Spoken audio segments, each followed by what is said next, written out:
Dan semoga nantinya Bapak Ibu sekalian bisa selalu ikut kelasnya dengan aktif dan bisa aktif juga nanti ditanya jawabnya. Dan kalau bisa nih ya sekarang biar kita lebih asik lagi, boleh dong yang bisa on cam biar kita bisa sama-sama saling kenal juga nih. Kayak sekarang nih aku ngeliat ada Kak Ilham nih, kayak Kak Ilham orang komunitas trainer ya, anak bootcamp ya Kak Ilham ya. Halo Kak Ilham. Halo. Halo, gimana? Kenapa aku mau tanya-tanya sedikit dulu deh sebelum kita mulai ya. Kira-kira dari Kak Ilham sendiri, apa sih harapan dari Kak Ilham untuk mengikuti kelas ekspor ini? Iya, tadi pertanyaannya ini ya, kenapa pengen ikut ya? Betul. Ya kan kita juga pengen bisnisnya itu juga yang lebih besar lagi kan, pasar ke internasional juga gitu. Apalagi dengan brandingnya kita tuh brand yang rempah-rempah gitu. Itu kan khas Indonesia banget kan. Nah itu pengen memperkenalkan itu ke kaca internasional gitu. Mantap. Oke, semoga bisa terrealisasi ya kayak harapannya. Oke, kalau gitu tanpa berlama-lama lagi, ini kayak Bapak Ibu sekalian udah pada nggak sabar ya mendengar materi hari ini. Langsung coba kita sapa dulu deh sama speaker kita hari ini. Halo, selamat siang Pak Kalbu. Boleh? Oke. Halo semuanya, selamat siang juga. Halo, selamat siang Pak Kalbu. Gimana kabarnya nih Pak? Baik. Alhamdulillah baik. Alhamdulillah. Gimana? Seberapa semangat sih Bapak hari ini untuk membagikan ilmu-ilmunya kepada rekan-rekan semua di sini? Selalu semangat sih. Selama ada yang semangat, saya selalu semangat. Asik. Alhamdulillah. Sebelumnya kita juga mau ucapin terima kasih banyak ya kepada Pak Kalbu karena udah mau meluangkan waktunya untuk membagikan ilmunya nih. Semoga semakin berkah ya Pak. Amin, amin. Oke, kalau gitu gimana Pak Kalbu udah siap belum nih untuk membagikan ilmunya sekarang, detik ini juga? Oke, boleh. Ini tapi saya sharing ini berdasarkan pengalaman saya di lapangan dan yang udah saya jalankan aja ya Mbak ya. Betul, oke. Jadi sebetulnya saya pun masih perlu belajar lagi dari teman-teman semua. Oke, nanti juga kita bakal ada sesi diskusi biar kita bisa ngobrol-ngobrol lebih banyak ya sama teman-teman peserta dari sini juga. Oke, siap. Oke, kalau gitu boleh kepada Pak Kalbu, waktu dan layar kami persilahkan. Nanti untuk share screen-nya berarti dibantu sama tim kami ya, Pak?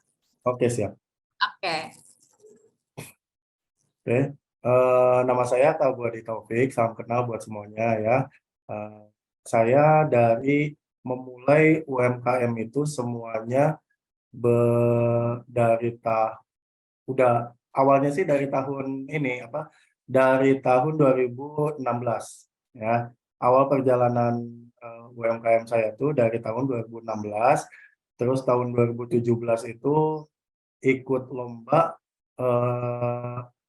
ini WSA ya, Wonderful Startup Academy.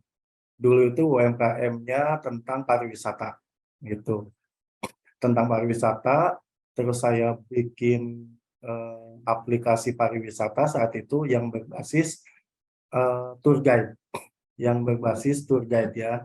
Itu udah sempat jalan juga, cuma ketika udah berjalan, masuk tahun 2019 itu ada COVID, udah langsung hancur semua. Gitu. Tapi saya selalu tetap semangat gitu ya kan, selalu tetap semangat, apalagi sekarang UMKM udah mulai bangkit semua ya, udah pada mulai bangkit di masa-masa endemik ini gitu kan. Sehingga tahun lalu di awal tahun 2001 itu saya mulai menjajaki pasar ekspor. Itu di tahun 2001 itu mulai ketemu sama orang-orang komunitas di pasar ekspor. Awalnya dulu saya menggeluti di bidang yang bambu itu. Mana tuh? Kayaknya tadi ada yang bambu art ya. Nah, Ada bambu iya, art. yang bambu art. Jadi saya bikin kerajinan tangan gitu kan, bikin kerajinan tangan dari bambu. Itu pasarnya itu ke Mesir waktu itu gitu. Cuma memang nggak sampai deal gitu kan, memang nggak sampai deal karena waktu itu terhalang sama regulasi perizinan ekspor pada saat itu. Pas tahun 2019 itu produk-produk masih ada larangan tentang karena isu COVID itu kan. Nah, dari situ akhirnya nggak deal tuh, padahal tadinya udah deal kan.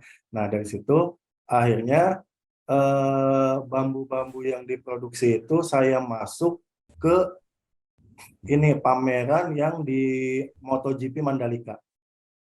Saya masuk ke situ, gitu kan. Dimasuk ke MotoGP Mandalika, di situ juga sukses akhirnya, gitu kan. Suksesnya lebih ke pamerannya sih, lebih ke acara pamerannya, gitu kan. Dan menjadi waktu itu kita bikin special edition untuk ini apa MotoGP-nya, gitu. Nah, setelah itu vakum lagi tuh karena pengrajinnya, gitu kan. Kesulitannya adalah pengrajinnya nih, gitu. Kesulitan kita adalah pengrajinnya waktu itu karena pengrajinnya itu mood-moodan, gitu kan. Kalau lagi mood dia bikin, kalau misalnya lagi nggak mood nggak produksi gitu. Akhirnya menyulitkan saya, gitu kan. Menyulitkan saya sebagai pelaku usaha, gitu. Nah, dari situ mulai kita riset lagi nih. Mulai kita riset lagi, cari info ke ITPC, gitu kan. Cari info juga ke Smesco waktu itu, karena saya banyak menghabiskan waktunya saat itu tuh ikut di Smesco, gitu. Ikut-ikut di Smesco, dapat lagi, terus kenalah saya dengan Smash Hub pada saat itu kan.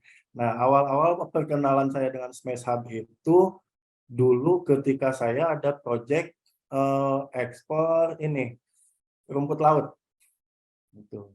Di awal itu rumput laut ada 16 kontainer waktu itu.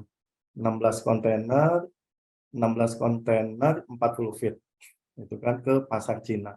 Barangnya saya dapatkan dari Lombok, gitu. Nah, untuk slide berikutnya gimana, Kak? Oke, next slide.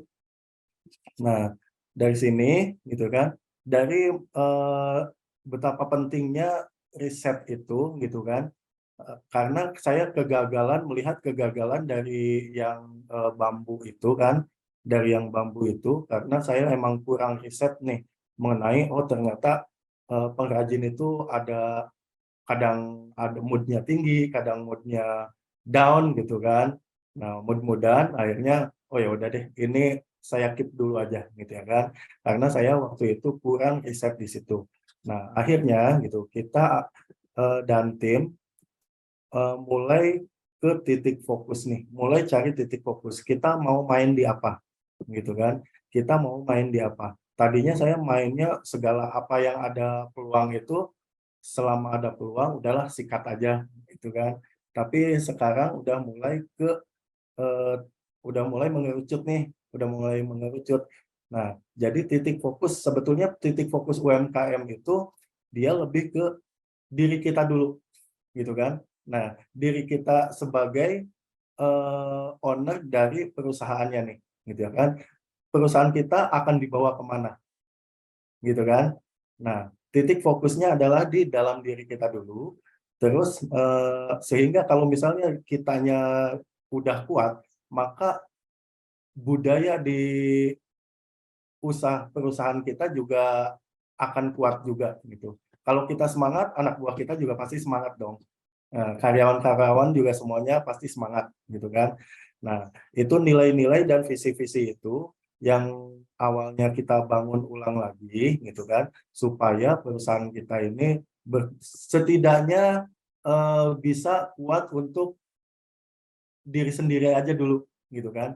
Meskipun untuk pasar lokal dulu gitu. Perkuat di pasar lokalnya, lalu baru kita mulai ekspansi ke pasar luar. Nah, gitu. Nah, ketika saya udah menemukan dapat peluang untuk ekspor rumput laut ke Cina saat itu dan modalnya udah lumayan lah bertambah gitu kan. Modalnya udah lumayan bertambah. Saya yang saya lakukan adalah memperkuat manajemen perusahaan yang dimiliki gitu. Nah, awal mula dulu itu saya berbentuknya masih PTP gitu kan, PT perorangan. Nah, sekarang sudah jadi PT Persero gitu. Ketika udah ya perlahan-lahan lah. Jadi mulai dari yang kecil-kecil dulu apa yang bisa kita lakukan. Nah, setelah itu baru mulai mengejar step by step apa yang menjadi goal kita gitu ya kan, dilakukan misi-misinya apa nih gitu ya kan, oh iya saya mau melakukan A B C gitu ya kan, lalu tindakannya apa gitu kan, tindakan untuk mencapai apa tindakan dari misi-misinya itu apa gitu ya kan. Nah, lalu dia langkah-langkah itu step by step dilakukan sehingga mengejar target yang menjadi goal dari visi misi perusahaan gitu kan, atau visi misi kita. Nah, gitu. Next Kak. Oke. Nah, dari situ, nah ketika kita udah mulai kuat, maka daya saing kita baik itu di lokal gitu ya kan, ketika daya saing kita di lokal itu udah kuat, itu udah otomatis kita akan kuat lagi untuk menghadapi tantangan yang lebih besar lagi gitu ya kan, misalnya di kancah persaingan global gitu. Tapi bukan berarti memang mudah ya, itu memang sulit, banyak sekali faktor-faktor yang mempengaruhi jatuh bangunnya usaha kita, apalagi kalau misalnya mau bersaing secara global gitu kan. Nah, market yang paling berat sebetulnya adalah market Cina gitu kan, market Cina. Karena Cina itu bisa menjual barang dengan harga yang murah banget gitu. Nah, saya juga kadang suka bingung, aduh ini gimana nih ya supaya kita produksi sesuatu bisa menjual barangnya itu bersaing dengan market Cina gitu. Kadang itu yang menjadi pikiran kami selama ini gitu. Nah, jadi daya saing untuk meningkatkan daya saing ini kita nggak bisa berjalan sendirian. Misalnya kita gabung dengan komunitas, gitu kan? Gabung dengan komunitas atau tanya-tanya sama yang lebih expert lagi dari kita, gitu ya kan? Selain meningkatkan skill, bisa juga meningkatkan daya tahan perusahaan kita ya, ya yang kita kelola gitu kan, supaya bisa menjadi lebih baik lagi dengan yang dengan apa yang sudah menjadi goal kita di awal tadi gitu kan ya. Nah, ketika daya saing usaha kita ini udah mulai meningkat gitu kan, nah tolok ukurnya itu apa sih gitu kan? Tolok ukurnya itu apa sih? Kita ini udah meningkat atau belum? Atau cuma perasaan aja yang kayak kayaknya kita udah meningkat nih gitu ya kan? Nah, banyak sih tolok ukurnya gitu kan. Tapi berdasarkan yang udah saya lakukan adalah eh, kemampuan untuk menguasai digital marketing juga penting juga gitu kan. Kemampuan menguasai digital marketing untuk cari tahu di mana sih eh, pasar global itu pada ngumpulnya di mana gitu kan. Nah, itu yang kita harus cari tahu. Setelah itu kita fokus kepada produk gitu kan.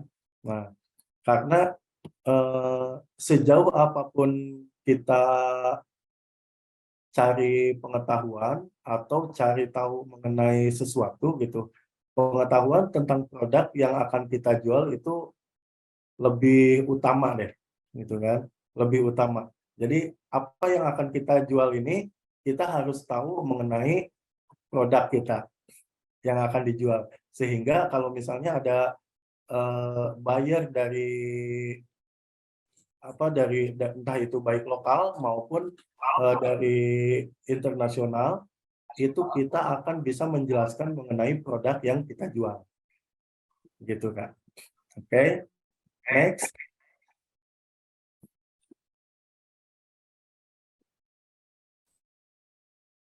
Oke, slide selanjutnya, Kak.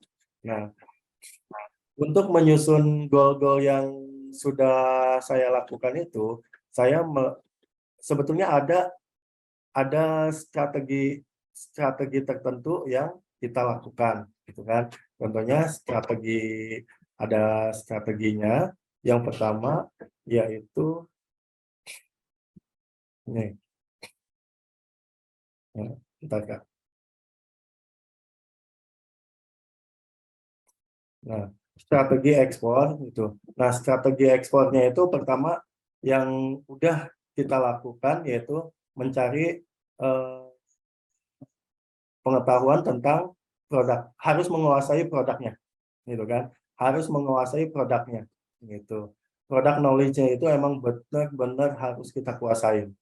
Nah, yang kedua, selain produk knowledge-nya, itu kita juga harus tahu di mana nih kita mau memasarkan produk kita ini di mana, gitu kan. Contoh yang udah saya lakukan adalah ini wood pellet, gitu. Nah, wood pellet, saya sebagai produsen wood pellet saat ini, nah, jadi yang saya cari tahu yaitu pertama tentang tentang pengetahuan tentang wood pelletnya, gitu kan. Baik mulai dari wood pelletnya itu bahan-bahannya didapat dari mana, gitu kan. Terus kayunya apa aja, gitu. Yang tersedia di Indonesia ya. Yang tersedia di Indonesia itu kayunya apa aja. Nah, serbuknya didapat dari mana. Penghasil produsen serbuk kayunya ini apakah sudah berlisensi atau enggak, gitu kan. Ada sertifikasinya apa enggak, gitu. Jadi kita juga harus tahu sertifikasi apa aja yang dibutuhkan oleh kita sebagai produsen wood pellet, dan harus tahu juga mengenai sertifikasi apa aja yang harus dimiliki oleh pabrik kayu penghasil bahan baku wood pellet tersebut, gitu. Karena ini masih selalu simpang siur nih, semacam SPLK. SPLK itu kan dia sertifikat untuk kayu ya, sertifikasi untuk kayu, gitu. Nah, tetapi sedangkan yang saya produksi adalah wood pellet, gitu. Nah, wood pellet ini kan limbahnya dari kayu, sehingga saya sebetulnya tidak memerlukan SPLK. Yang memerlukan SPLK adalah penebang kayunya itu, gitu kan, produsen kayunya itu, gitu. Tapi ke sayanya berimbas sebetulnya, gitu ya kan, ke produsen wood pelletnya itu sebetulnya berimbas. Berimbasnya itu adalah ini bahan baku wood pelletnya ini asalnya dari mana? Itu tetap ditanyain, runut, gitu kan. Bahan bakunya itu dari mana? Oh, dari pabrik kayu A, gitu kan. Pabrik kayu A punya sertifikasi apa aja, gitu kan. Nah, strategi hal-hal seperti itu yang timbulnya dari diri kita sendiri, gitu ya kan. Kemudian ketika ada masalah itu, muncullah lagi aliansi strategi, gitu. Nah, aliansi strategi itu kayak gimana nih? Nah, aliansi strategi itu ya lebih ke gimana caranya kita bekerja sama untuk menangani kesulitan yang sedang kita hadapi. Lebih ke arah situ aja sih. Bahasa sederhananya kayak gitu. Misal saya butuh serbuk kayu untuk produksi wood pellet, gitu kan. Sedangkan perizinan yang saya punya adalah sertifikasi A, B, C, gitu ya kan. Nah, sedangkan sertifikasi B dan C itu saya nggak bisa memenuhi, maka saya berbicara dengan pabrik kayunya, gimana nih, ini kita akan memproduksi wood pellet, tapi kita tersandung dengan sertifikasi B dan C, gitu ya kan. Oke deh, kita gimana kalau misalnya kamu bantu saya bikin sertifikasi B dan C, nanti kita tanggung bersama, gitu kan. Nah, contohnya seperti itu. Jadi ada hal-hal tertentu yang kita memang harus bagi-bagi dan pikirkan bersama, gitu Kak. Ya. Lalu kemudian setelah itu kita juga strateginya yaitu harus ada investasi asing langsung, gitu kan, direct, gitu. Nah, kebetulan saya itu dari saat ini udah bekerja sama dengan perusahaan dengan Jepang nih, gitu ya, dengan Jepang dan Korea untuk produksi wood pelletnya. Nah, jadi wood pellet yang ada di Indonesia itu kan kebanyakan kebanyakan bahan bakunya itu berasal dari kayu-kayu apa aja gitu. Jadi campur, mix gitu. Bukan cuma kayu jati aja, atau kayu karet aja, atau kayu pinus aja, atau kayu mahoni aja gitu ya kan. Jadi namanya juga limbah gitu kan. Limbah ini apa? Limbah kayu, serbuk kayu. Jadi kalau di Indonesia itu kebanyakan bahan baku serbuk kayunya itu bukan cuma satu jenis saja, tapi semuanya itu mix. Nah, hal itu kita infokan kepada buyernya. Oke, kalau misalnya mau berpellet dari Indonesia, kita nggak bisa eh, tergantung cuma dari satu jenis bahan aja. Misal untuk pasar Eropa ya, untuk pasar Eropa itu banyak sih yang minta gitu kan, banyak yang minta ke saya mengenai ini. Baik, mohon maaf Bapak Ibu, sepertinya sedang ada kendala ya dari speaker kita, jadi harus keluar dulu. Nah, sembari kita menunggu, boleh nih kali aja ada yang lagi pengen mempromosikan bisnisnya, boleh sharing-sharing dulu sama kita, kayak dikasih tahu saat ini Bapak Ibu sedang melakukan bisnis apa, ada di mana, dan bergerak di bidang apa. Biar kali aja dari sini ada yang emang mencari barang yang sedang Ibu Bapak jual, jadi bisa langsung check out nih.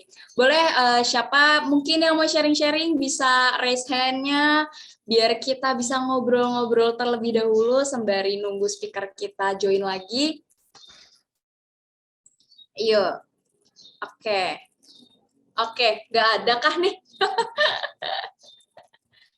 Mungkin dari siapa nih? Dari Mas Aris, boleh nih sharing-sharing Mas Aris. Halo, Halo Mas Aris, gimana Mas Aris? Boleh dong sharing-sharing saat ini Mas Aris itu lagi bisnis di bidang apa dan ada di mana tempatnya? kebetulan saya dari Pangandaran, Jawa Barat. Saya sekarang lagi sedang memproduksi keripik bawang.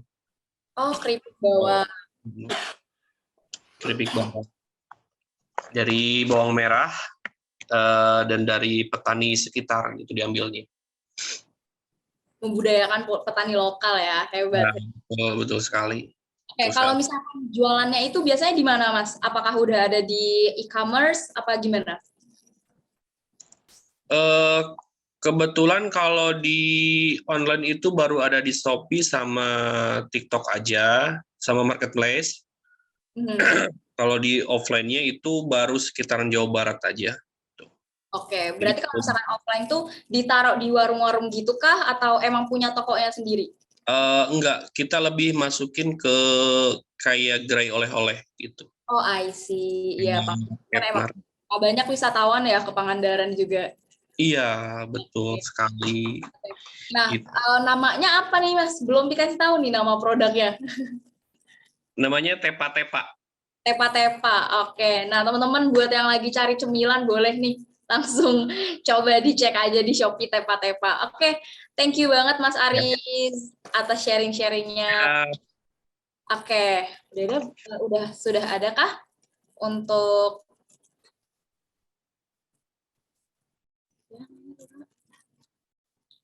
Oke, halo Pak. Gimana? Udah aman? Aman. Oke, kalau gitu silahkan Pak bisa dilanjut lagi. Oke. Nah, tadi sampai mana lupa. Nah, jadi ini apa mengenai aliansi strategi ya, Jadi ada hal-hal tertentu yang kita nggak bisa selesaikan dengan sendiri gitu kan. Contohnya yang pernah saya alami yaitu ketika saya mau ekspor wood pellet gitu ke Eropa gitu kan, ke Eropa nih bulan awal tahun lalu. Nah, saat itu ketemu langsung dengan mantan diplomat Itali saat itu ya di Jakarta, ketemu langsung. Nah, di Itali itu mereka mau order wood pellet 10.000 ton itu minimal dalam 1 bulan, dan kita menyanggupi ya, saat itu menyanggupi. Nah, cuma ketika strategi ininya udah mulai kita lakukan untuk pengirimannya gitu kan, karena dikirim itu dalam jumlah yang sangat besar ya, dikirim lewat vessel gitu kan, dikirim dengan vessel. Nah, saat itu tuh kesulitannya adalah sertifikasi, harus punya sertifikasi A1 N+ gitu. Nah, sedangkan sertifikat A1 N+ itu kan di Indonesia nggak bisa dibuat gitu kan, nggak bisa dibuat di Indonesia. Itu sertifikat itu harus dibuat di Eropa atau di Jerman gitu. Itu dibuatnya. Akhirnya di situ gagal lagi lah gitu ya kan. Nah, ketika gagal deal dengan market Eropa gitu, kebetulan Jepang dan Korea masuk, dan permintaan dari Jepang dan Korea ini mereka tidak yang neko-neko. Jadi bahan bakunya boleh berasal dari kayu apa saja, boleh campur, boleh mix. Sertifikasinya adalah yang sertifikasi standar yang berlaku di Indonesia gitu, semacam SVLK, ROA gitu kan, yang kayak gitu, dan itu bisa kita penuhi kecuali SVLK gitu kan. Nah, SVLK ini saya berkolaborasi gitu ya kan, berkolaborasi dengan pabrik kayunya gitu kan. Nah, saya dorong pabrik kayunya itu untuk memiliki sertifikasi SVLK gitu. Lalu pihak Jepangnya juga membantu kita dalam pengurusan dokumen yang diperlukan ketika barang ini masuk ke Jepang gitu. Nah, jadi antara saya sebagai produsen wood pellet, terus sebagai mitra saya sebagai produsen kayu, dan buyer kita gitu ya kan, consignee kita dari Jepang ini sebagai yang akan membeli produk wood pellet ini. Jadi kita bertiga ini bersinergi gitu ya kan, sehingga membentuk aliansi gitu kan, dengan tugas masing-masing yang udah kita sepakati. Nah, itu juga bagian dari strategi juga sih gitu kan. Itu bagian dari strategi kita gitu. Nah, dari Jepang juga ada akhirnya, karena kita tidak bisa bekerja secara full gitu ya kan. Maksudnya itu dari segi mesinnya ya, dari segi mesinnya. Akhirnya mereka menginvestasikan 1 mesin supaya bisa menghasilkan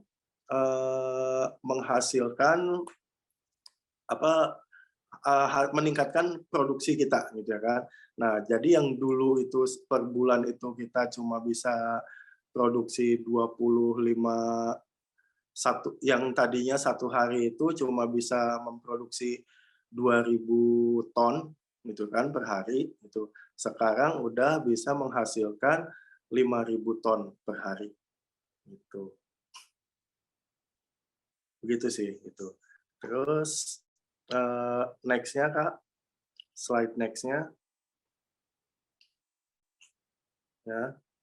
Nah, dengan kita berkolaborasi antara mitra kita sebagai pemasok bahan baku gitu, terus saya sebagai produsen, dan pihak Jepang sebagai konsinyenya gitu kan. Nah, kita ini jadi bisa berkolaborasi untuk memecahkan ini sebetulnya masalahnya di mana sih gitu ya kan, karena barang yang diinginkan itu udah ada, udah bisa diproduksi. Terus seringkali masalahnya itu adalah datangnya dari regulasi pemerintahan gitu kan. Nah, itu sering banget terjadinya di situ. Sehingga kita perlu berkolaborasi nih antara ketiga, berarti kalau dengan pemerintah itu nambah satu lagi gitu kan, antara produsen kayu gitu kan, antara produsen kayu, terus saya sebagai produsen wood pellet, pihak Jepang sebagai consignee, dan pemerintah sebagai pembantu pelaksana yang akan membantu kita dalam hal perizinan, gitu Kak. Kalau misalnya 4 ini udah berkolaborasi, itu bisa itu semuanya lancar, gitu. Itu semuanya lancar. Itu akhirnya kita udah hampir 1 tahun nih, gitu. Udah hampir 1 tahun kita bekerja sama dengan buyer di Korea dan Jepang, gitu. Nah, sebetulnya masih banyak gitu kan, dari pasar-pasar Eropa tuh yang masuk itu banyak, cuma kita nggak bisa memenuhi permintaan spesifikasi mereka, terganjalnya itu dari masalah sertifikasi. Itu aja sih sebenarnya. Dari segi nah, pihak Eropa itu akhirnya mereka menyerah juga gitu ya kan. Oh, oke deh, kita butuh wood pellet, nggak apa-apa, bahannya mix juga nggak apa-apa gitu ya kan. Tapi harus sertifikasi N+1 kata mereka gitu kan. Akhirnya kita nggak bisa, karena di Indonesia itu nggak bisa membuat sertifikasi.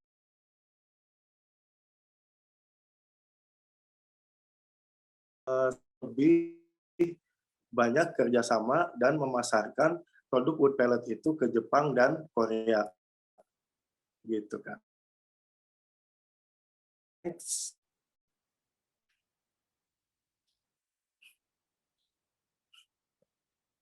Slide berikutnya. Nah, ini beberapa produk nih, contohnya wood pellet ya. Kalau misalnya belum tahu mengenai produk wood pellet, ini bentuknya kayak gini Kak ya.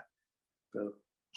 Ini yang udah yang gambar yang sebelah kanan ini itu yang sudah di packing sesuai dengan permintaan buyernya. Gitu. Jadi ada yang di packing per karung gitu ya kan.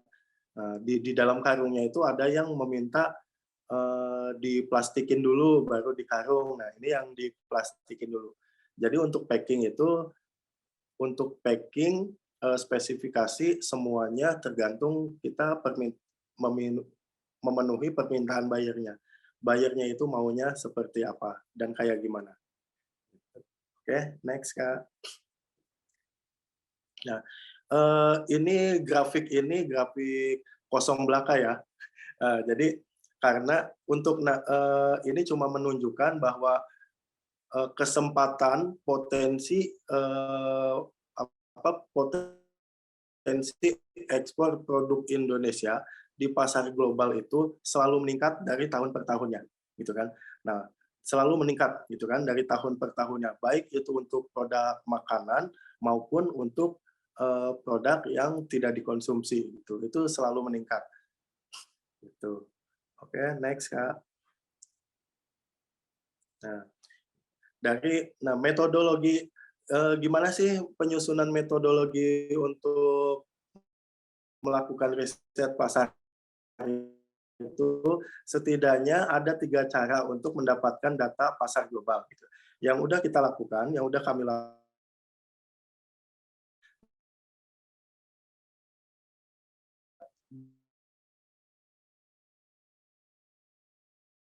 cari melalui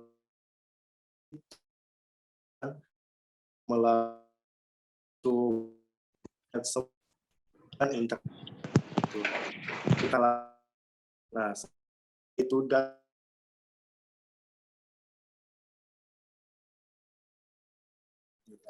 Bapak, maaf, putus-putus suaranya, Pak. Oh, Iya. Sekarang Kak. Sekarang better, tapi masih putus-putus, Pak. Coba lagi lanjut lagi. Oke. Sekarang udah membaik. Oh, udah membaik ya? Oke, aman-aman. Oke. Nah, kita melakukan survei dulu nih, gitu ya kan. Melakukan surveinya itu dengan cara kita cari data-data primer yang ada di gitu. kita gali semua yang ada di, nah itu bisa TikTok, Shopee kita masuk, gitu.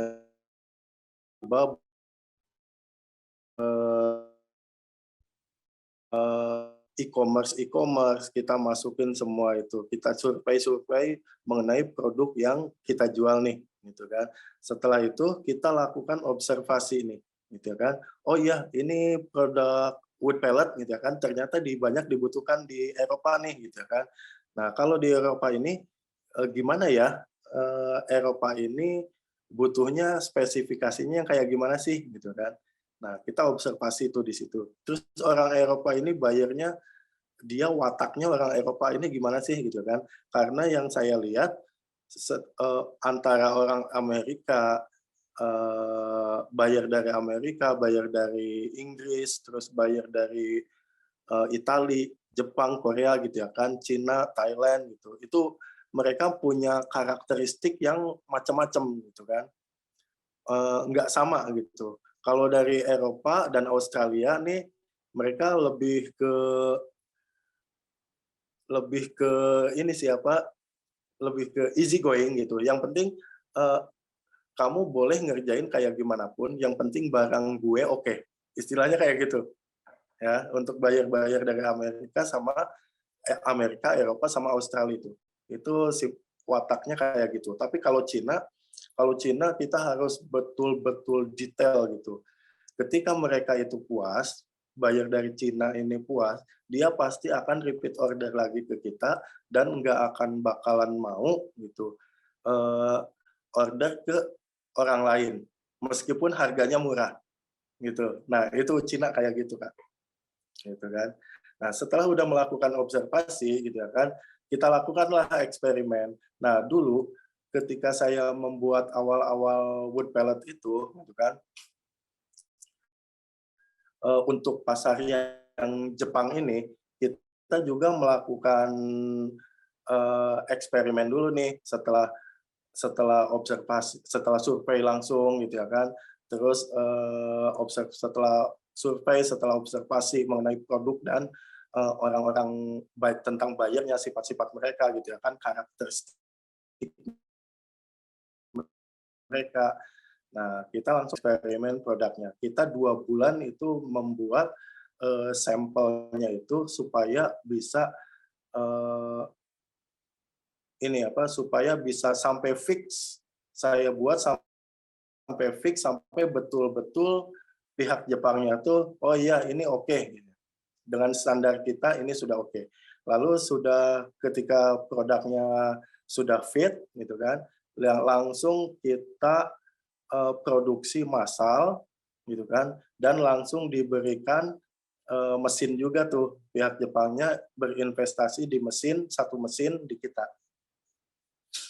gitu, Kak. Oke, next. Oke, kayaknya untuk metodologinya sekian aja gitu kan. Nanti kita bisa untuk materinya ini kan cuma poin per poinnya aja.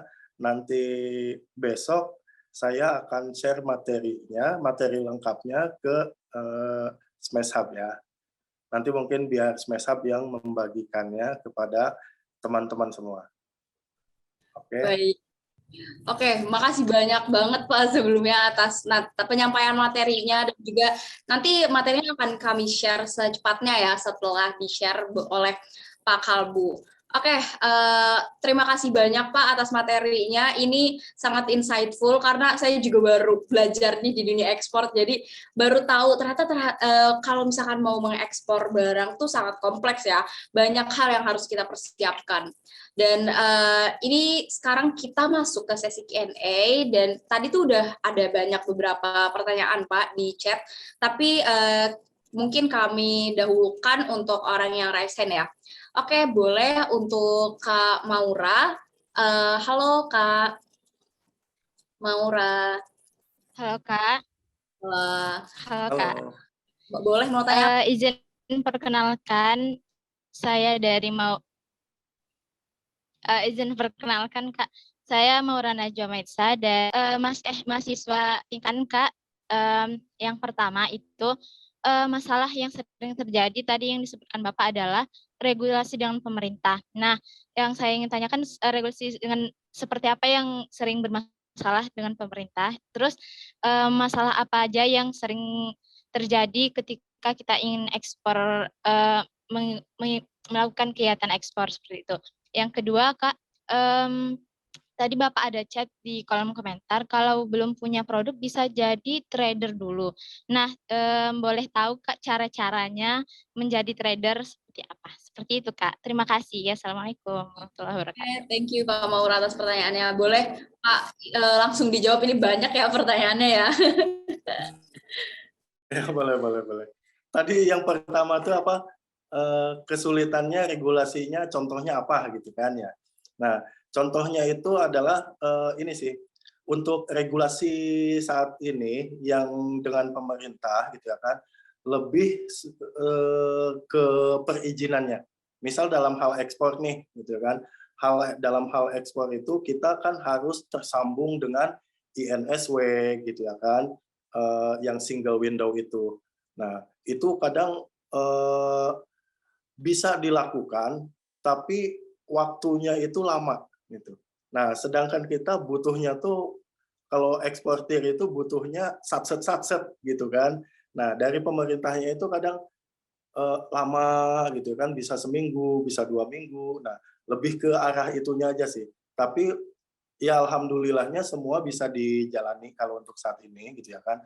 Pungli pun sekarang udah berkurang gitu kan. Jadi jangan khawatir lah mengenai pungli itu hampir nggak ada, kecuali mungkin kalau misalnya udah masuk ke ini apa, udah masuk barang kita itu udah mau diangkut dari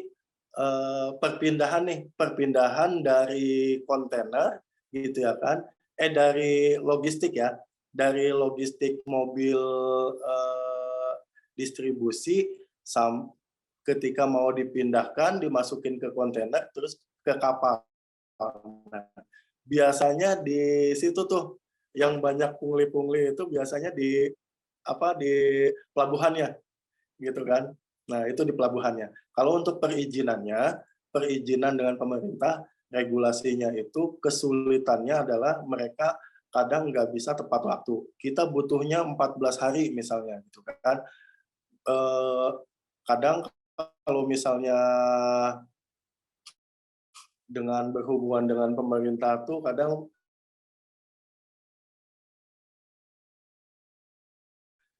butuhnya 14 hari, nggak taunya selesainya 30 hari gitu. Nah, terus Pak,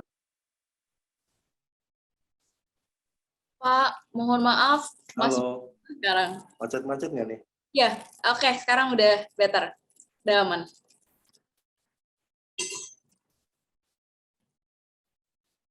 Halo Pak.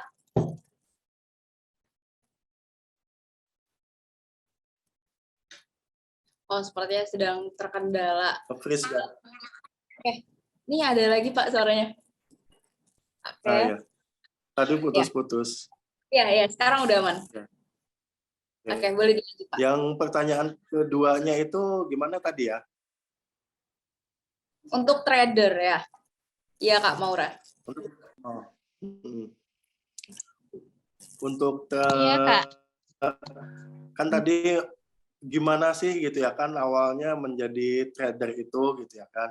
Nah, untuk kalau saya juga dulu awalnya dari trader juga sih gitu kan. Dari trader juga gitu. Tapi ketika udah jadi untuk nggak modal ya, tapi lebih ke ya harus punya website gitu ya kan, ada company profile-nya, lebih ke membuat company profile atau PTP gitu sih, perseroan perorangan gitu kan. Nah, terus lebih ke urus aja izin-izinnya. Misal tadi ada yang ada yang produksi keripik ya dari Pangandaran ya. Betul. Nah, dari Pangandaran. Nah, jadi ini contoh aja ya, ini contoh aja nih. Contoh aja, misal produksi keripik gitu kan. Nah, misal produksi keripik, nah itu yang hal-hal yang harus dipenuhi adalah misalnya perizinan halalnya gitu kan, terus perizinan SPIRT-nya gitu. Nah, terus izin apalagi ya, BPOM mungkin ya. Tapi kalau untuk eh, masih skala industri rumah tangga kayaknya BPOM belum perlu deh. Cuma SPIRT aja itu udah cukup sih. Trader pun sama gitu. Jadi lebih baik kita legalitasnya diduluin gitu kan. Misal buat PTP-nya gitu kan. Setelah buat tuh mulai masuk ke komunitas-komunitas kan. Terus buat website. Kita harus punya apa namanya, untuk memperkenalkan diri ke orang lain itu gimana gitu kan. Nah, sedangkan kita kalau misalnya nggak punya legalitas usaha, apa yang mau dikenalkan gitu kan. Nah, jadi untuk menjadi trader itu pertama ya harus punya legalitas dulu. Setelah punya legalitas usaha, kita harus masuk ke misal masuk ke Smash Hub gitu ya kan, di mana kita bisa ketemu banyak orang yang sama-sama satu visi dengan kita gitu kan, atau ke komunitas-komunitas gitu, itu masukin itu. Nah, di situ nanti pengetahuan kita akan selalu bertambah gitu kan. Nah, terus kalau misalnya belum punya produk gimana? Belum punya produk nggak masalah gitu, kita bisa bekerja sama dengan pihak-pihak pabrik yang memproduksi barang yang akan kita jual gitu. Dulu saya bekerja sama juga nih, bekerja sama dengan pabrik coklat yang ada di Bandung gitu kan. Sampai saya pernah satu kali itu kirim sampel ke Australia gitu untuk produk cocoa powder gitu. Cocoa powder. Itu dulu waktu masih jadi trader itu saya. Jadi trader, nah kirim sampel cocoa powder ke Australia gitu kan. Nah, jadi kalau misalnya mau jadi trader dulu, it's okay, nggak masalah. Tapi penuhi dulu legalitas usahanya ya. Oke, gimana Kak Maura? Udah jelaskah? Udah terjawabkah pertanyaan-pertanyaannya? Sudah, Kak. Terima kasih, Pak. Terima kasih, Kak. Oke, thank you juga Kak Maura atas pertanyaannya. Ini masih banyak banget nih Pak yang mau nanya, jadi semangat ya. Masih mungkin ada 10 pertanyaan lagi nih. Oke, langsung aja kita lanjut ke Kak Rachel. Iya, nggak apa-apa. Halo Kak Rachel. Iya, halo Kak Amira ya. Baik, terima kasih Kak Amira atas kesempatannya. Saya Rahel Najimah Faryana izin bertanya, putus-putus kan? Bagaimana? Oh, sebentar Kak Rachel. Ya. Pak, sekarang udah jelas kah? Suaranya putus-putus. Sekarang udah jelas kah? Nah, sekarang jelas. Oke, boleh dilanjut Kak Rahel. Oke, pertanyaannya itu simpel ya Kak Amira sebenarnya. Pertanyaan saya itu kepada Bapak Adi itu bagaimana kita tahu tentang sertifikasi yang dibutuhkan oleh pihak asing. Tadi karena Bapak menyebut orang Eropa itu membutuhkan sertifikasi NH144Z itu, jadi bagaimana kita tahu tentang sertifikasi pihak asing itu yang dibutuhkan oleh pihak asing kayak gitu. Terima kasih. Oh ya.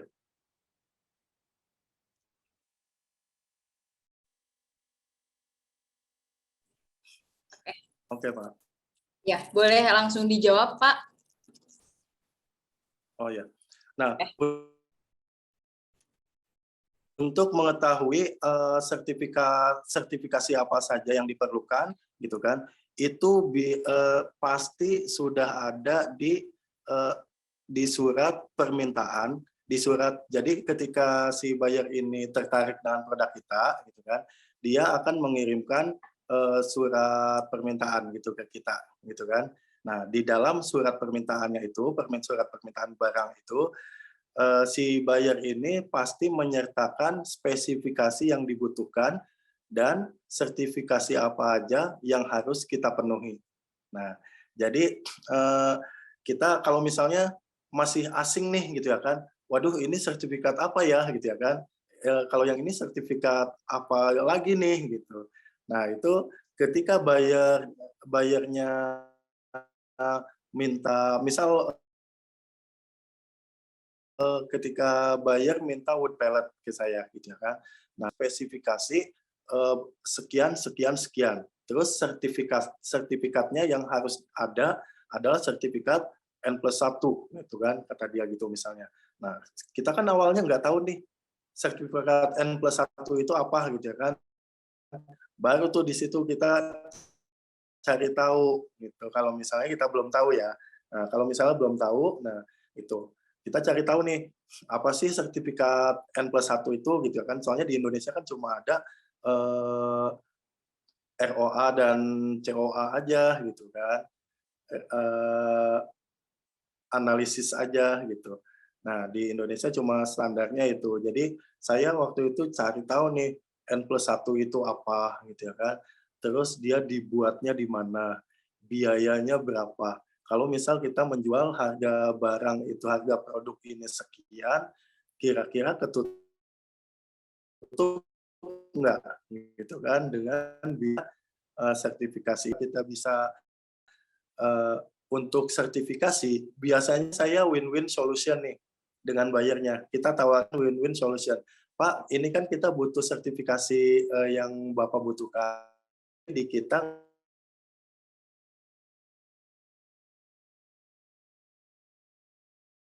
Nah,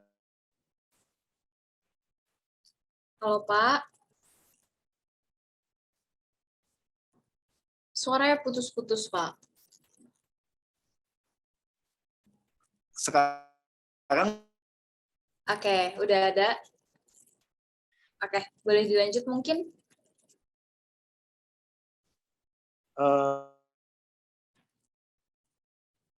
Halo?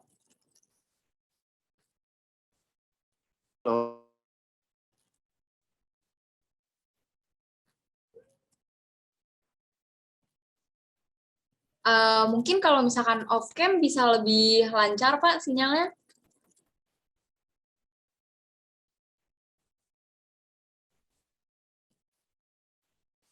Oke, freeze.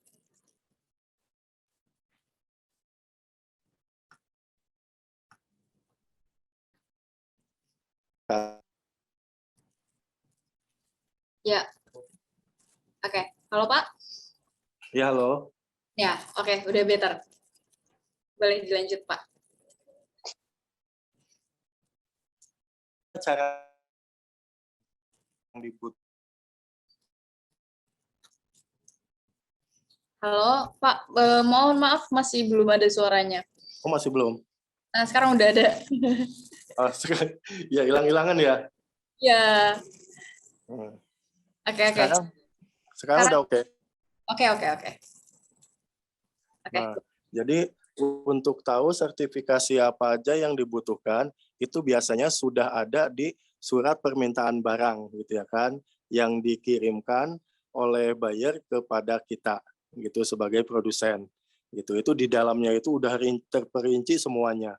Barang apa yang dibutuhkan, spesifikasi barangnya seperti apa, gitu ya kan, dan sertifikasi yang harus dipenuhi oleh kita sebagai eksportir. Itu udah ada, gitu kan. Nah, jadi nggak perlu khawatir, oh ini gimana nih nanti sertifikasinya gitu ya kan. Itu pasti bisa, tenang aja. Itu.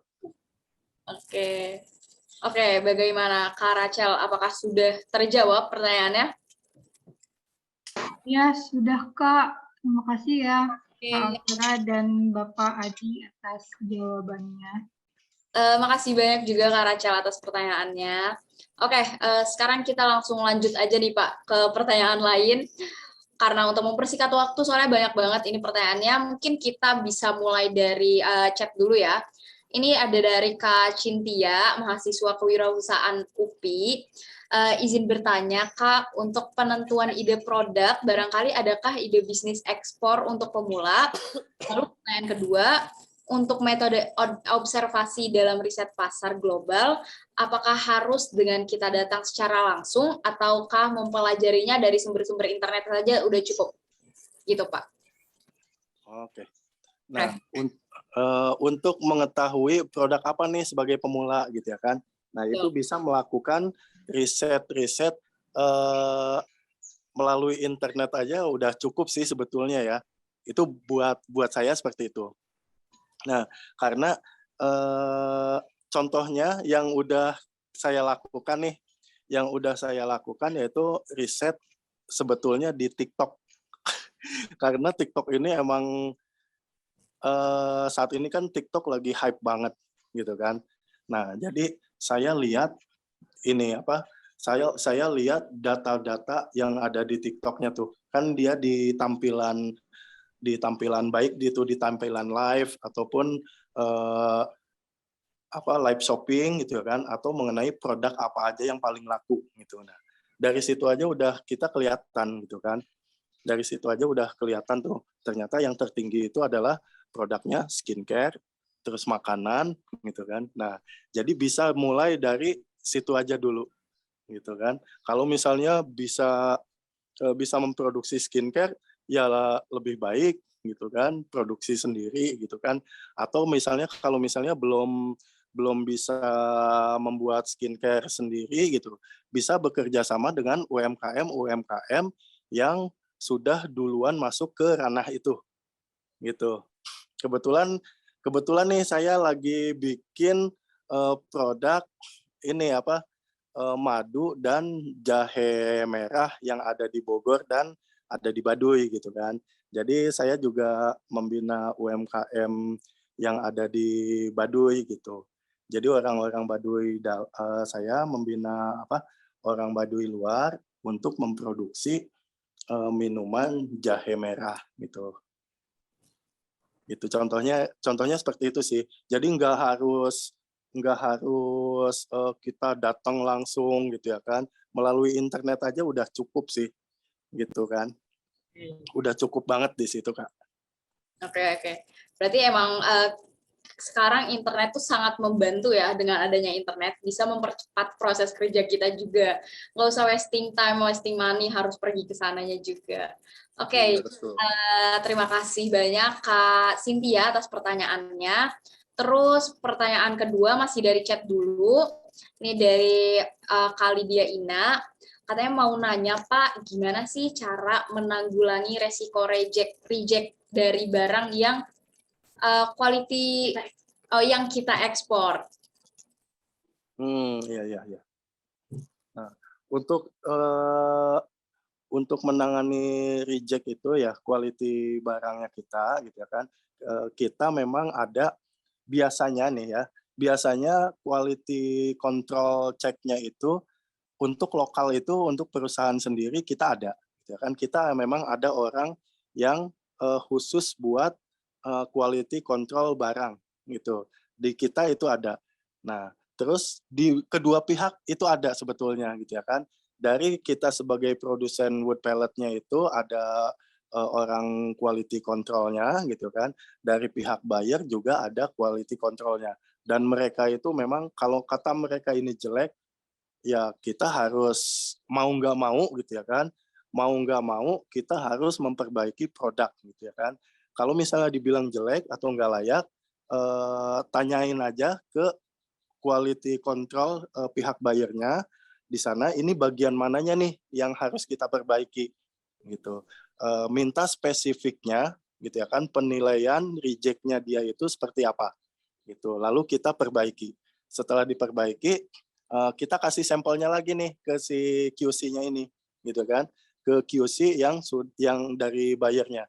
Nah, sampai betul-betul oke kata dia, baru kita bisa produksi massal lagi dan pengiriman ekspor lagi gitu kan.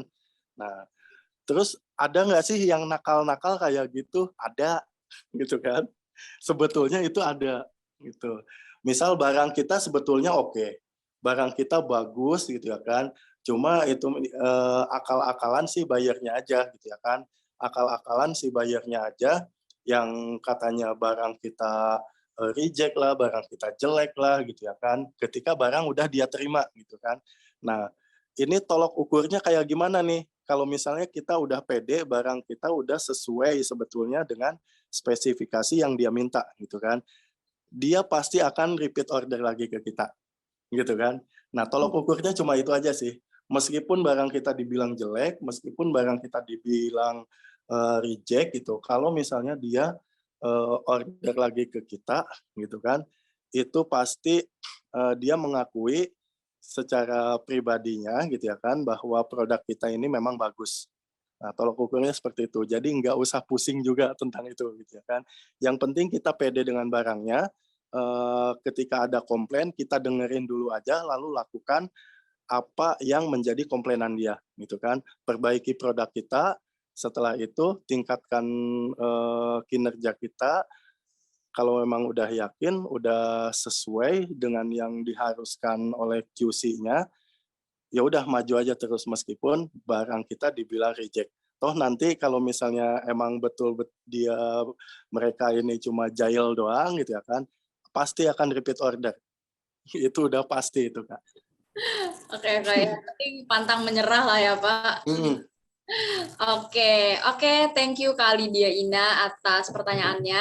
Nah, sekarang kita bisa lanjut ke yang resen nih Pak. Masih ada 4 orang yang resen. Oke, boleh dari Kak Ilham. Halo Kak Ilham, mau tanya apa? Halo, mau tanya ini dong. Halo, Kan apa? Kedengeran suaranya ya? Keluar. Kedengeran? Keluar. Oh iya.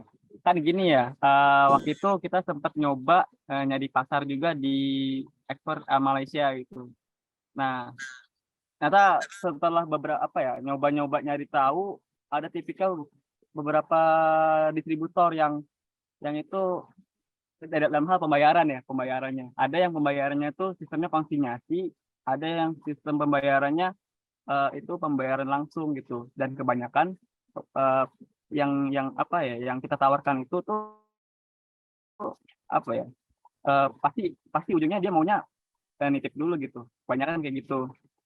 Ini kan masalah juga kan bagi UMKM kan ya. UMKM itu kan secara cash flow-nya kan kita kan nggak begitu kuat ya. Itu butuh uang langsung gitu. Nah, itu ada mungkin di apa sih namanya Mexico ini ada trader langsung ke distributor yang mungkin bisa membayar langsung gitu. Atau gimana Mas? Terus juga yang kedua pertanyaannya, dalam mencari pasar itu kita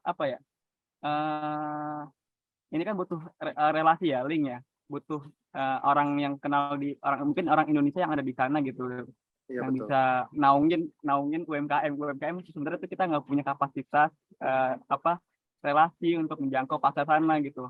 Emang idealnya tuh harus ada orang yang ada di sana itu yang bisa menghubungkan sama distributor. Karena kan kalau kita sendiri di sini kan kita mencari distributor tuh langsung gitu, dari langsung ke datang langsung ke nawarin gitu.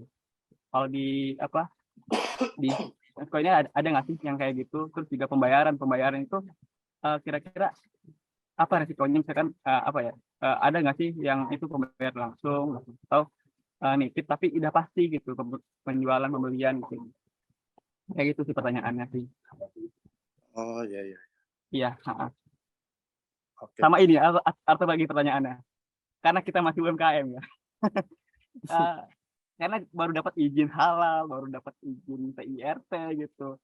Kalau kita dapat izin yang kayak mungkin trader profesional gitu, kita kayaknya masih belum bisa menjangkau sebesar itu gitu.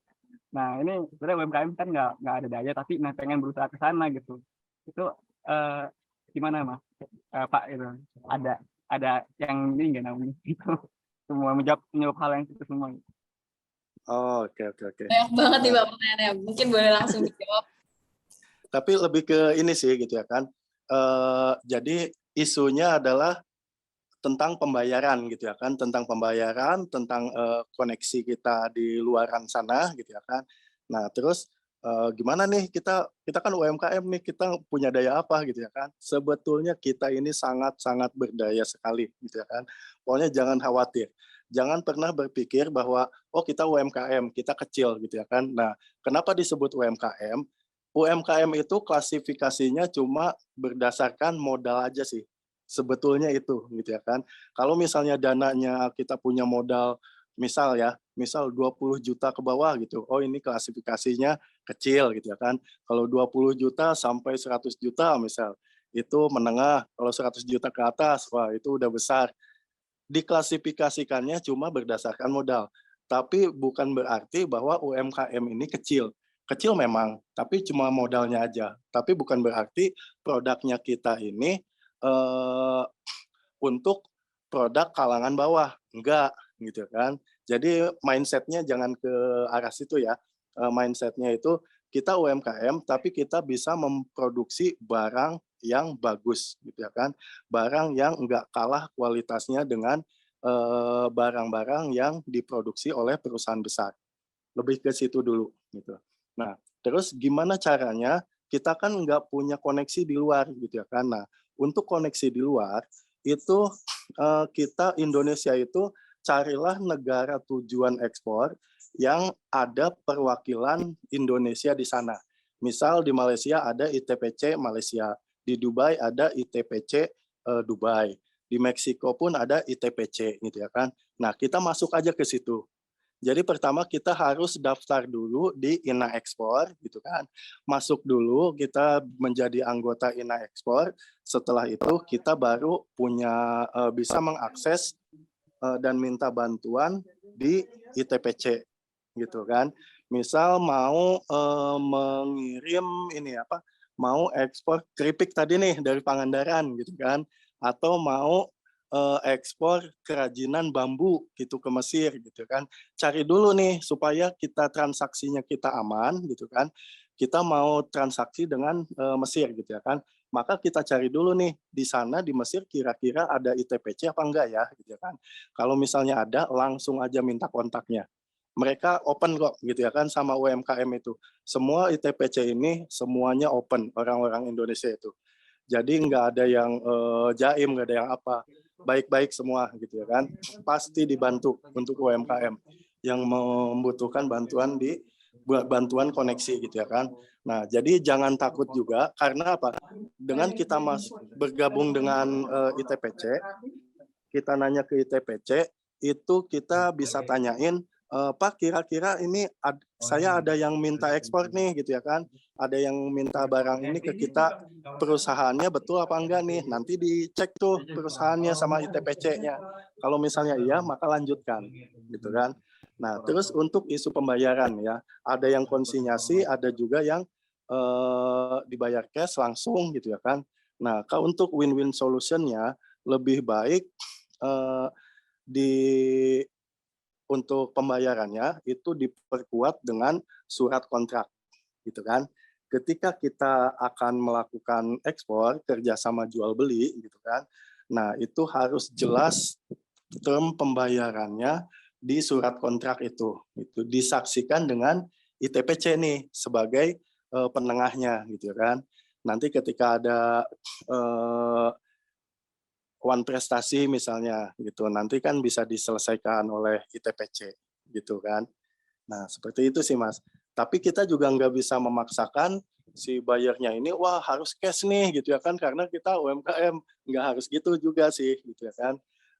Yang penting ada win-win solutionnya gimana. Kalau misalnya pembayarannya itu pakai LC gitu ya kan, yang baru bisa cair 3 bulan kemudian gitu. Nah, itu dari LC itu juga nanti minta bantuan aja ke ITPC. Itu nggak masalah gitu. Yang penting semuanya tertuang dengan jelas di surat kontrak pembelian itu. Gitu sih kira-kira, Kak. Oke, gimana Kak Ilham? Masih di mute. Oke. Dah. Itu sih terima kasih. Itu ya rekomendasinya ITPC ya? Iya, betul yang terakhir ITPC, ya? Kak. Atau ada lagi Pak, bisa rekomendasi saya cuma bisa. Kalau untuk saat ini sih ITPC menjadi perwakilan perdagangan Indonesia yang ada di Perdagangan negara-negara tujuan ekspor. Itu sih, Kak. Oke. Itu juga itu ya, itu organisasi dagang atau itu juga menaungi juga, misalkan kita ada terhambat soal finance gitu. Itu juga membawahi juga kan tadi kan Bapaknya bilang itu dia support banget UMKM ya. Iya, Dia juga betul. support juga nggak di aspek pembiayaan kira-kira kalau dalam hal kita misalkan transaksi gitu antar negara. Kalau di akses pembiayaan lebih ke bank sih, pihak bank. Jadi bank, ada beberapa bank yang bekerja sama dengan UMKM gitu kan. Nah, kalau pembiayaannya itu yang ada bank itu adalah ada Bank BRI, ada Bank Mandiri, terus ada Bank BNI gitu ya kan. Ada lagi yang sekarang ini Bank UOB gitu. Nah, saya sendiri udah bekerja sama nih dengan Bank UOB gitu kalau saya gitu. Tapi ITPC nggak bisa membantu pendanaan gitu kan, nggak bisa membantu finance kita gitu. Mereka cuma membantu kita punya produk apa gitu ya kan, bekerja sama dengan importir mana dari negara tujuannya gitu kan. Nah, membantu informasi itu aja kalau ITPC gitu. Baik Mas, terima kasih banyak atas ilmunya. Terima kasih sudah menjawab pertanyaan saya. Oke, makasih Sama-sama, Kak. atas pertanyaannya. Ini masih ada 3 pertanyaan terakhir nih Pak. Boleh dari Bambu Art. Boleh Pak, mau tanya apa?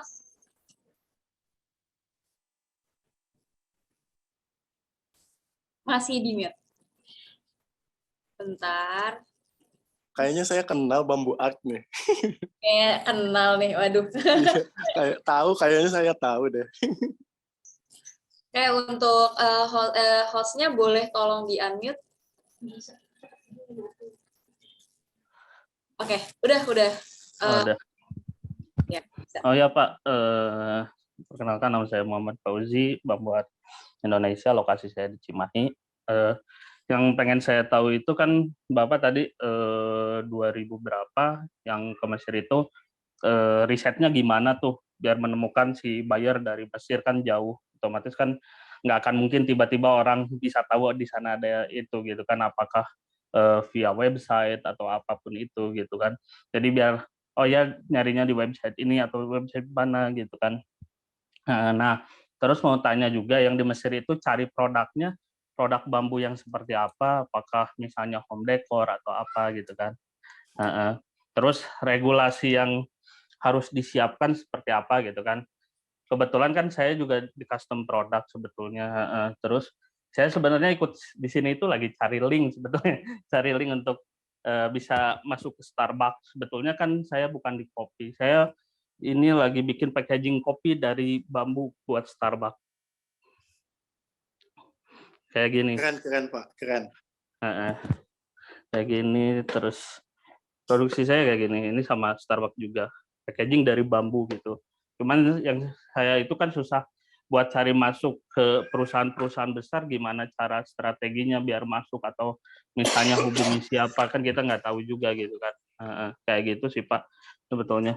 Terus ya yang terus mau tanyakan, cari si buyer itu di mana, kan sekarang apalagi banyak website penyedia atau Bapak mengikuti kan. Kalau TikTok mungkin lebih ke end user gitu kan. Kalau misalnya si website apa yang emang banyak buyer berkumpul di sana, atau ini yang bisa ya misalnya pemesanannya lebih banyak sih Pak, itu aja sih. Oh, oke. Gini Pak, untuk cari buyernya gitu ya kan. Saya dulu pas awal-awal main di bambu Pak, saya dapat linknya itu yang di Mesir itu info dari Kementerian Koperasi Pak, gitu kan. Dari Kementerian Koperasi, karena pas saat itu tuh pas tahun 2020 itu lagi ada event G20 yang di Bali itu kan. Nah, sebelumnya saya memang aktif di Smesco gitu. Jadi saya tahu info itu tuh dari Kementerian Koperasi pada saat itu.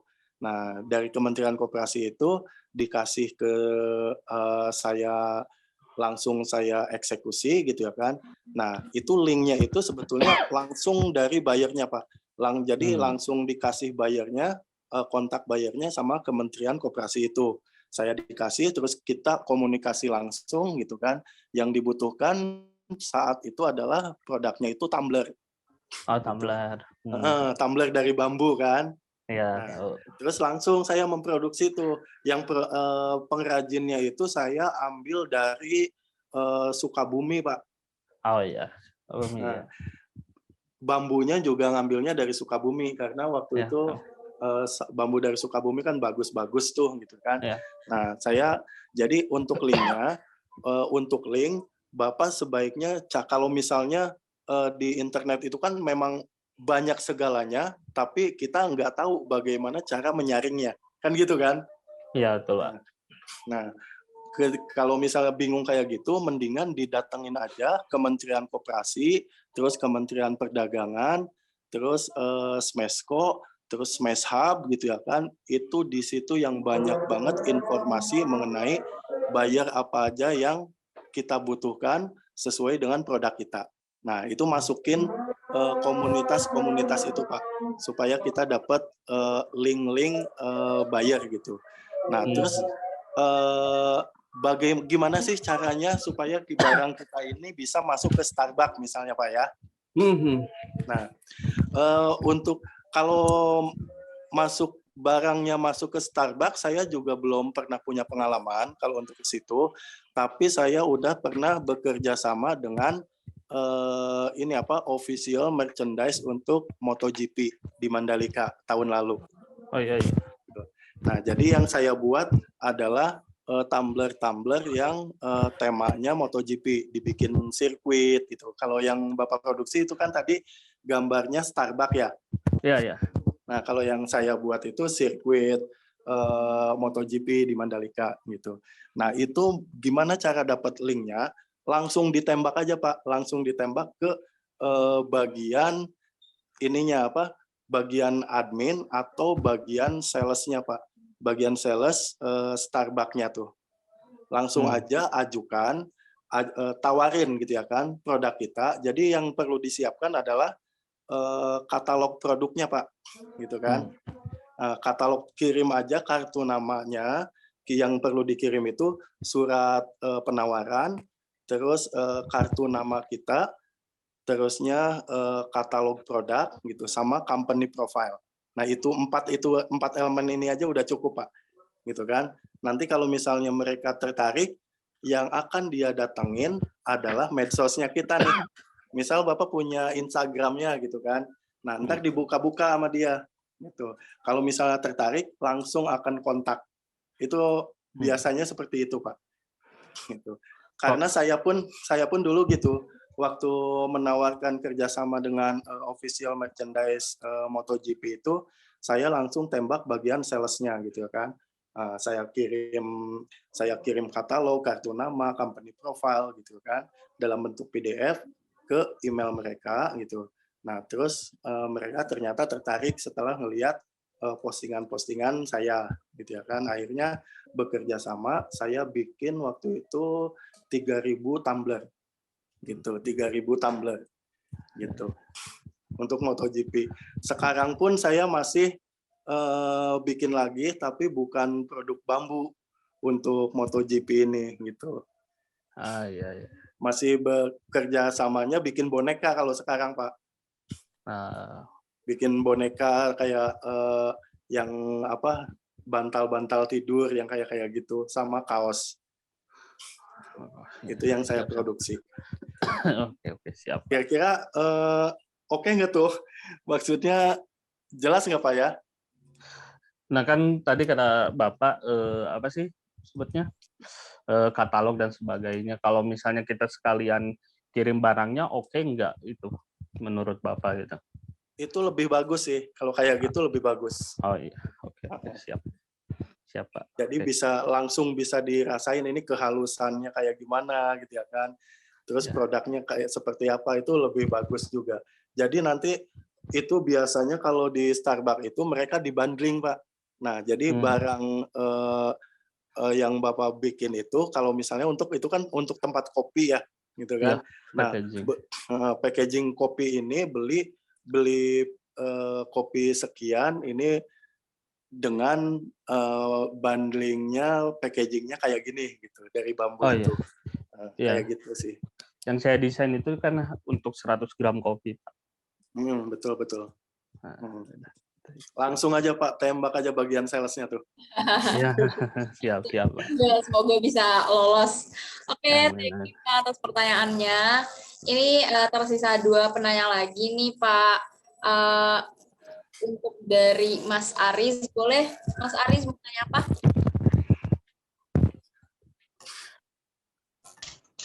Selamat sore Pak, saya Aris dari Pangandaran yang tadi produksi keripik bawang. Ya, halo Pangandaran. Ya, jadi kurang lebih pertanyaannya sama kayak Mas Ilham. Jadi cara gimana kita mencari buyer, terus spesifikasi apa yang seharusnya kita bikin gitu supaya buyernya berminat apa gimana? Karena saya kebetulan bikin keripik bawang itu jadi pakai kemasan, Pak. Jadi apakah di dalam kemasan itu harus ada 2 bahasa? Apakah ada barcode-nya segala macam? Apa kayak gimana, Pak itu? Oh gitu. Oke. Nah. Itu aja Kak ya? Iya. Oke. Nah, kalau untuk packaging sebetulnya itu lebih ke tugas desainer sih gitu ya kan. Nah, jadi lebih baik cari desainer yang emang betul-betul bagus gitu ya kan. Ada tuh, saya ada sih langganan untuk bikin packaging gitu ya kan, yang di Jogja, dan dia juga harganya meskipun kalau untuk UMKM dia harganya murah lah untuk bikin desain kayak gitu ya. Terus perlu atau enggak 2 bahasa gitu ya kan, itu tergantung market yang kita kejar gitu. Kalau misalnya kita mengejar market Malaysia gitu misalnya, nah dijadiin 2 bahasa atau pakai bahasa Melayu aja gitu ya kan, itu nggak masalah. Itu nggak masalah gitu ya kan. Kalau misalnya mau kita udah menargetkan marketnya itu Malaysia gitu ya kan. Jadi semua produk yang kita produksi ini lebih baik dilokalkan dengan masyarakat setempat. Nah, gitu kan. Nah, itu lebih bagus lagi. Nah, terus ini kan yang diproduksi keripik gitu kan. Nah, keripiknya itu bentuknya kayak gimana nih gitu ya kan. Apakah memanjang, apakah bulat-bulat gitu ya kan. Nah, itu menentukan desain packagingnya nanti akan seperti apa gitu ya kan. Karena keripik ini kan dia pasti pecah dong gitu ya kan. Rentannya kan dipecah bentuknya ya. Nah, jadi gimana caranya membuat kemasan supaya keripik ini nggak cepat pecah atau patah gitu. Kayaknya lebih ke arah situ sih. Terus kalau untuk cari buyer-nya gitu, nah ini kita harus riset juga negara tujuan kita misalnya. Apakah di situ orang-orangnya pada suka keripik atau enggak? Nah gitu kan. Nah itu yang harus dicari gitu kan. Nah kalau misalnya masih bingung gitu, kita pakai cara lain. Contohnya gini Kak, contohnya orang Indonesia itu di Malaysia itu kan banyak gitu kan, dan kebanyakan orang Indonesia itu pasti suka keripik. Nah, ketika mereka itu ada di negara orang lain, terus ada produk Indonesia masuk, itu rasa kangen mereka itu kayaknya terobati. Itu sih yang kalau saya rasakan kayak gitu kan. Nah, jadi kita nyari info itu bisa juga melalui TKW gitu kan, atau TKI yang kerja di luar negeri gitu. Nah gitu kan. Nah kira-kira kalau misalnya tanyain aja ke mereka, kalau misalnya kita mau kirim keripik ke situ bisa nggak sih? Nah itu bisa ditanyakan Pak. Nah yang udah pernah saya lakukan itu, saya kalau misalnya saya pernah ikut ini juga di Turki nih, tapi nggak berangkat langsung Pak ya. Saya berangkat cuma ngasih katalog aja waktu itu rempah-rempah nih. Rempah-rempah di Turki, karena Turki itu membeli rempah-rempah selalu tinggi gitu kan. Nah, jadi saya kirim kalau di Turki ini banyakkan orang Indonesia itu kan mahasiswa gitu. Jadi saya gunainlah channel-channel mahasiswa itu supaya untuk membantu saya untuk cari link-link buyer gitu kan. Nah, terus untuk di Malaysia sama Taiwan itu saya banyak berkomunikasi sama TKW-TKW dan TKI yang kerja di sana gitu. Kalau ke Malaysia kemarin saya udah pernah ini hampir mau deal ekspor lidah buaya waktu itu karena di sana mau dibikin minuman jelly gitu kan. Tapi kendalanya sih bukan dari Indonesianya, bukan dari produknya, bukan dari kitanya, tapi dari regulasi pemerintahan Malaysianya. Yang ternyata di Malaysia itu nggak boleh mengimpor lidah buaya gitu kan dari negara lain gitu. Jadi lidah buaya itu barang yang terlarang untuk diimpor pada saat itu ya, pada saat itu. Kalau sekarang nggak tahu lagi deh, karena regulasinya bisa berubah-berubah. Kita harus update juga tentang regulasi di negara tujuan gitu. Jadi kita bisa memanfaatkan channel-channel apa aja gitu kan.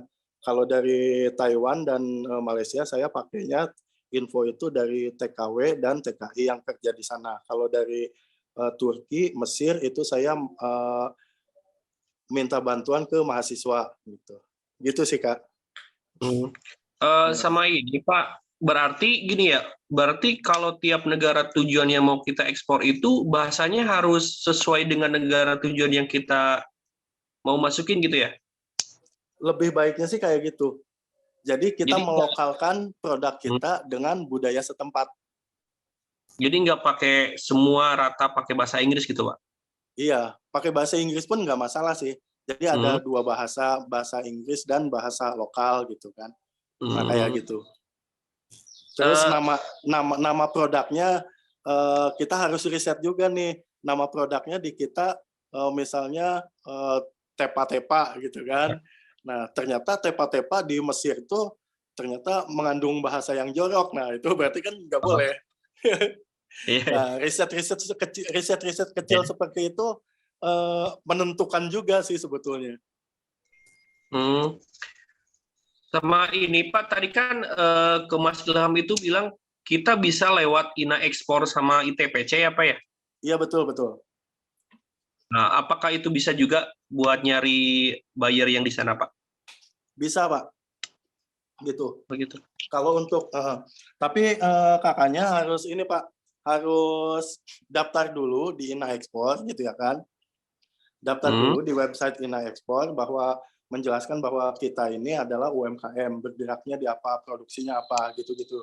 Diisi sesuai standarnya yang diperintahkan aja di situ kan. Daftar di situ, lalu habis itu baru deh kita bisa daftar lagi di ITPC itu sebagai keanggotaan. Gitu Kak. Oke, siapa? Udah gitu aja. Terima kasih Pak. Iya, sama-sama Kak. Mas Aris atas pertanyaannya. Wah, panjang ya, diskusi yang panjang. Oke, selanjutnya yang terakhir nih, Mas Dodi. Boleh Mas mau tanya apa? Assalamualaikum warahmatullahi wabarakatuh. Waalaikumsalam. Dodi dari Bekasi, tapi sekarang lagi di Indonesia Timur.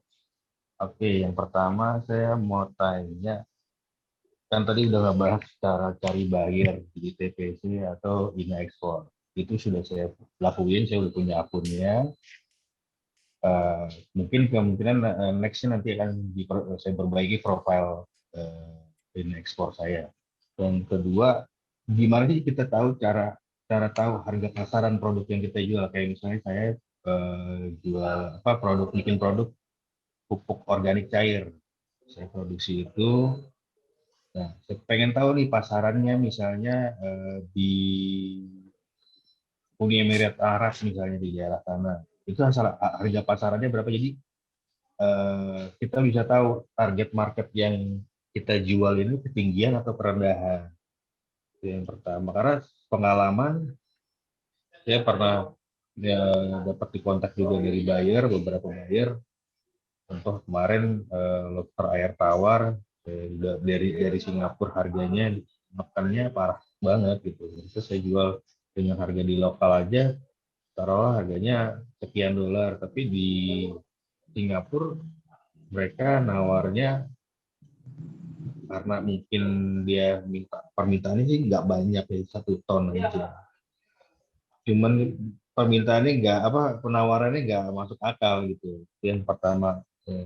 Yang kedua di TPC kalau misalnya kayak saya misalnya mau kan ada dari ADDAK Singapura juga ada, ADDAK Dubai ada, Jepang ada, itu kita mengirim email kalau kita mau kontak ke perwakilan kita yang di luar negeri sana, kita via email dengan surat resmi atau via WhatsApp aja itu nggak ada masalah, atau gimana Pak? Takutnya nggak sopan atau gimana kalau lakukan saya ini nggak pakai surat resmi gitu, gimana Pak?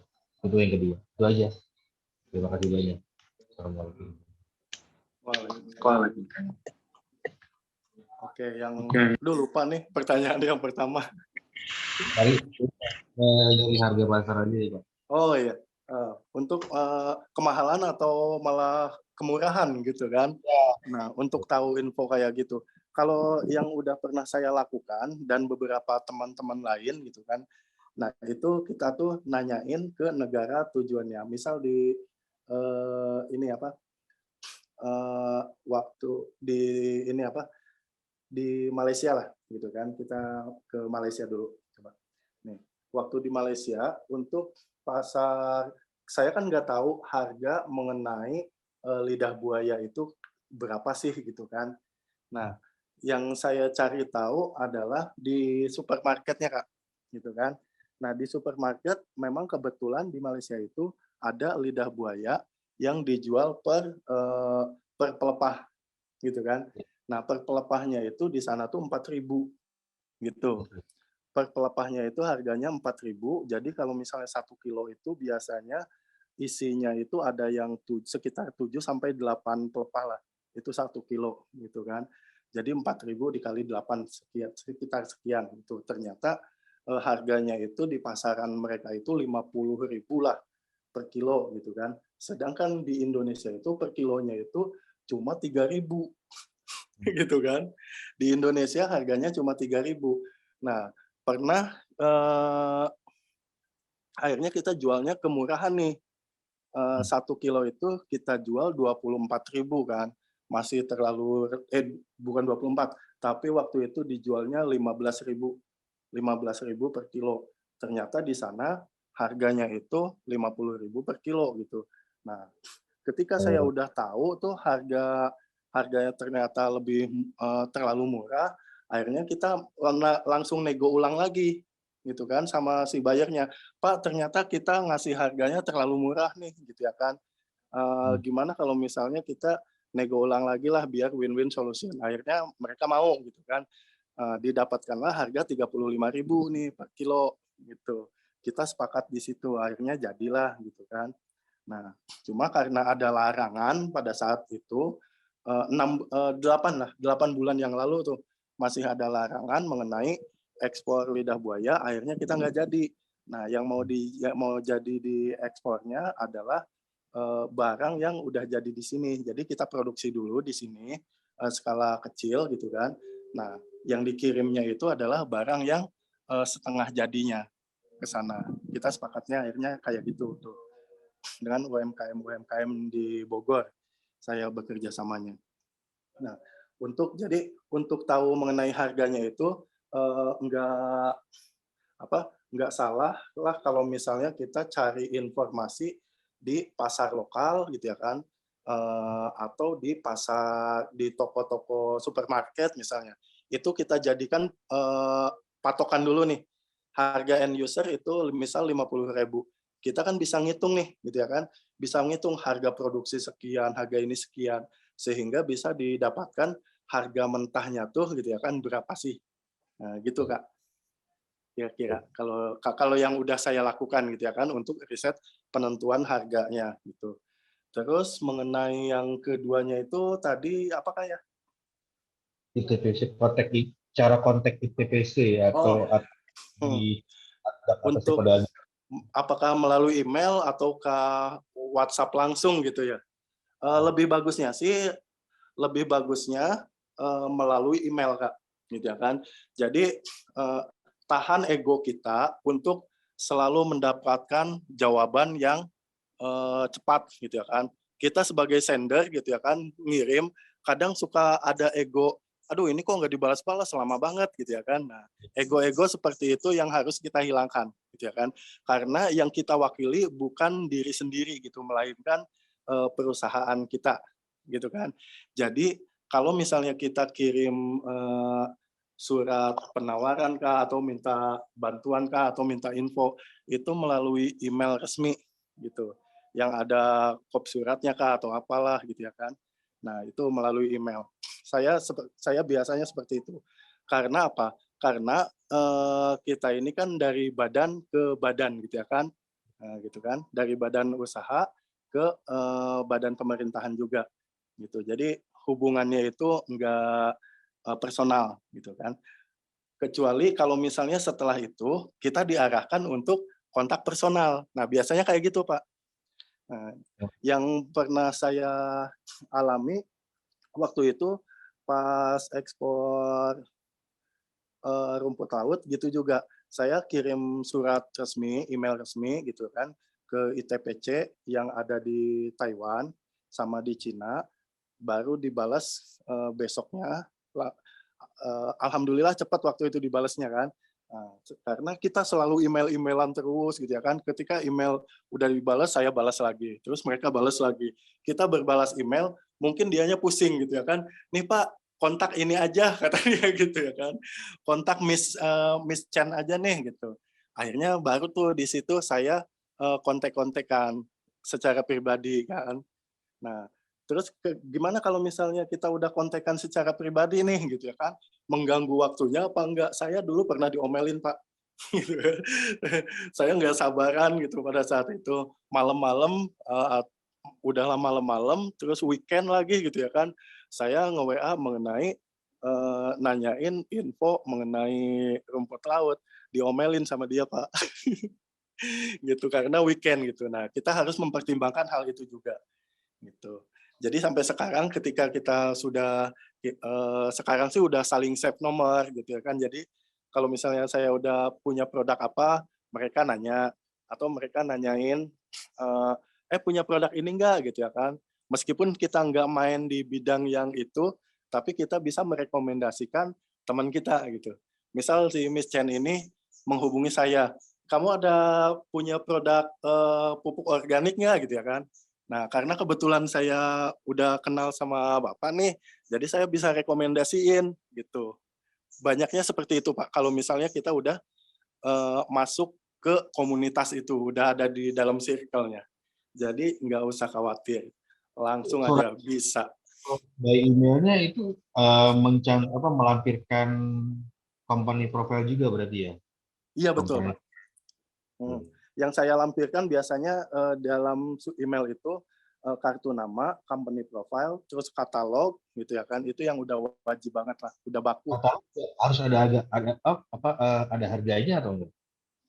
Kalau saya nggak ada gitu.